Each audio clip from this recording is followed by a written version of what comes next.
மதுரை மாநகராட்சியின் துணை மேயர் நாகராஜன் மதுரை ஜெய்ஹிந்துபுரம் நேதாஜி தெருவில் வசித்து வருகிறார். இந்த நிலையில் இன்று மாலை துணை மேயர் நாகராஜன் மற்றும் அவரது மனைவி செல்வராணி ஆகியோர் அவர்களின் இல்லத்தில் இருந்துள்ளனர். அப்போது திடீரென வந்த 2 மர்ம நபர்கள் அரிவாள் உட்பட பயங்கர ஆயுதங்களை வைத்து துணை மேயரின் வீட்டு வாசலில் இருந்த 2 சக்கர வாகனங்கள் மற்றும் வீட்டு கதவையும் அடித்து நொறுக்கியதுடன் அவருடைய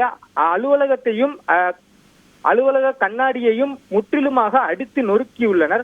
இதனை கண்டதும் அக்கம் பக்கத்தினர் அளித்த தகவலின் பேரில் மதுரை ஜெய்ஹிந்துபுரம் போலீசார் சம்பவ இடத்திற்கு வந்து அந்த ரகளையில் ஈடுபட்ட 2 பேரை தற்போது காவல் நிலையத்திற்கு அழைத்து சென்று விசாரணை என்பது நடைபெற்று வருகிறது.